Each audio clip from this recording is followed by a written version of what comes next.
पितृपक्ष में पितरों को प्रसन्न करने के लिए दीपक के चमत्कारी उपाय बहुत ही प्रभावशाली माने जाते हैं। पितरों का आशीर्वाद पाने के लिए और उनको प्रसन्न करने के लिए रोजाना इन 4 स्थानों पर दीपक जलाना बहुत ही अच्छा माना जाता है। अगले 16 दिन तक रोजाना इन स्थानों पर दीपक जलाने से आपको जल्द ही इसके शुभ प्रभाव दिखने लगेंगे। न सिर्फ आपके पूर्वज आपसे प्रसन्न होंगे बल्कि आपको माँ लक्ष्मी की कृपा भी प्राप्त होगी। माँ लक्ष्मी ऐसे लोगों से बेहद प्रसन्न होती हैं जो अपने बुजुर्गों की सेवा करते हैं और मरने के बाद उनके नाम से दान पुण्य आदि करते हैं। आइए जानते हैं आपको पितृपक्ष में रोजाना किन 4 स्थानों पर दीपक जलाना चाहिए। दक्षिण दिशा में दीपक जलाएं। वास्तु में दक्षिण दिशा को पितरों की दिशा माना गया है। दक्षिण दिशा में पितरों का वास होता है, इसलिए पितृपक्ष के 15 दिनों में रोजाना इस दिशा में चौमुखी दीपक जलाना चाहिए।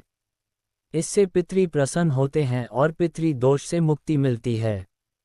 ध्यान रखें कि इस दिशा में सरसों के तेल का दीपक ही जलाना सबसे उचित माना जाता है।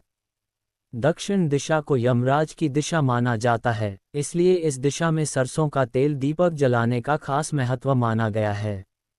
मान्यता है कि इस दिशा में दीपक जलाकर रखने से पूर्वजों की राह रोशन होती है और उनके मार्ग में कोई बाधा नहीं आती। पीपल के पेड़ के नीचे दीपक जलाएं। पितृपक्ष में रोजाना शाम के वक्त पीपल के पेड़ के नीचे दीपक में काले तिल डालकर सरसों के तेल का दीपक जलाएं। पीपल के पेड़ पर देवी देवताओं के साथ ही पितरों का भी वास होता है, इसलिए पितृपक्ष में रोजाना यहाँ दीपक जलाकर रखने से पूर्वजों का आशीर्वाद आपको मिलता है। पीपल के पेड़ पर दीपक जलाने से माँ लक्ष्मी भी आपसे प्रसन्न होती हैं और आपके घर में वास करती हैं। घर के मुख्य द्वार पर दीपक जलाएं। घर के मुख्य द्वार पर दीपक जलाकर रखना बहुत ही शुभ माना जाता है। पितृपक्ष में इस स्थान पर शाम के वक्त दीपक जलाकर रखने से नकारात्मक ऊर्जा दूर होती है। साथ ही पितृ प्रसन्न होकर आपको सदैव सुखी और संपन्न रहने का आशीर्वाद देते हैं। मुख्य द्वार से माँ लक्ष्मी का भी प्रवेश होता है, इसलिए पितृपक्ष के दौरान इस स्थान को साफ सुथरा और रोशन रखना चाहिए। ऐसा करने से माँ लक्ष्मी आपसे प्रसन्न होती हैं। पितरों की तस्वीर के नीचे दीपक जलाएं।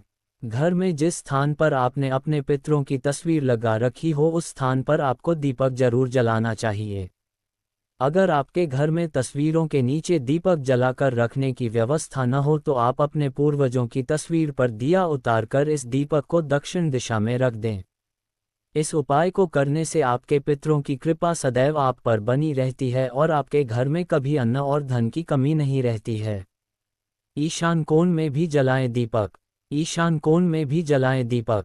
पितृपक्ष के दौरान घर के ईशान कोण में यानी कि अपने घर के उत्तर पूर्व कोने में गाय के घी का दीपक जलाने से भी माँ लक्ष्मी की कृपा बरसती है।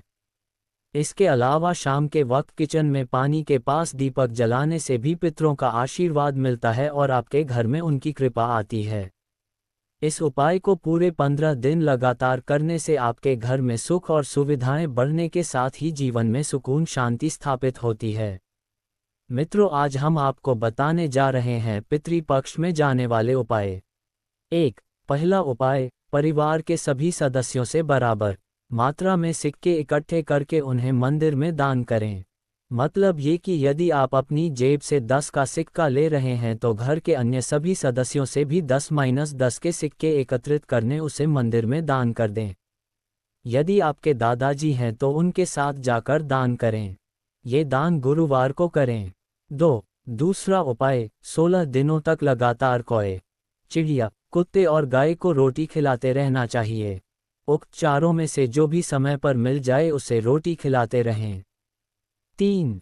तीसरा उपाय, 16 दिनों तक लगातार सुबह और शाम घर में संध्यावंदन के समय कर्पूर जलाएं और गुड़ में घी मिलाकर उसकी धूप दें। 4. चौथा उपाय, पीपल या बरगद के वृक्ष में जल चढ़ाते रहना चाहिए। केसर का तिलक लगाते रहना चाहिए।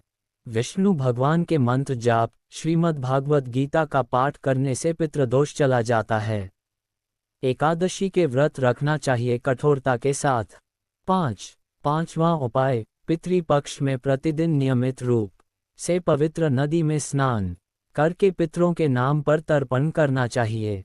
इसके लिए पितरों को जौ, काला तिल और एक लाल फूल डालकर दक्षिण दिशा की ओर मुंह करके जल अर्पित करना चाहिए। पितरों के लिए किए गए मुक्ति कर्म को श्राद्ध तथा तंडुल या तिल मिश्रित जल अर्पित करने की क्रिया को तर्पण कहते हैं। 6. छठवां उपाय, पितृपक्ष के दौरान पिंडदान भी किया जाता है। पितृपक्ष में पिंडदान का भी महत्व है। सामान्य विधि के अनुसार पिंडदान में चावल, गाय का दूध, घी, गुड़ और शहद को मिलाकर पिंड बनाए जाते हैं और उन्हें पितरों को अर्पित किया जाता है। ये पिंडदान भी कुछ प्रकार का होता है।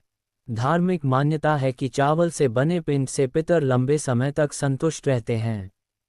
7वां उपाय, श्राद्ध में पंचबलि कर्म किया जाता है, अर्थात 5 जीवों को भोजन दिया जाता है।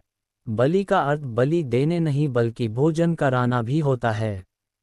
श्राद्ध में गोबलि, श्वान बलि, काकबलि, देवादिबलि और पिपलिक आदि कर्म किया जाता है। पितृपक्ष के दौरान कौओं को प्रतिदिन खाना डालना चाहिए। मान्यता है कि हमारे पूर्वज कौवों के रूप में धरती पर आते हैं। इसके बाद ही ब्राह्मण भोज कराएं। 8वां उपाय, तुलसी के पत्ते को भोजन में शामिल करने से पवित्रता आती है और देवी देवताओं के भोग में इसके पत्ते को शामिल किया जाता है। ऐसे में अगर आप पितृपक्ष में पितरों के भोजन में तुलसी के पत्ते को शामिल करते हैं तो ऐसा करने से जातक के सभी तरह के दोष मिट जाते हैं और पितरों को मोक्ष की प्राप्ति होती है। 9वां उपाय, पितृपक्ष में तुलसी के पौधे के पास एक कटोरी रखें और हथेली में गंगाजल लेकर इसे धीरे धीरे कटोरी में डालें। साथ ही सच्चे मन से पितरों को याद करें।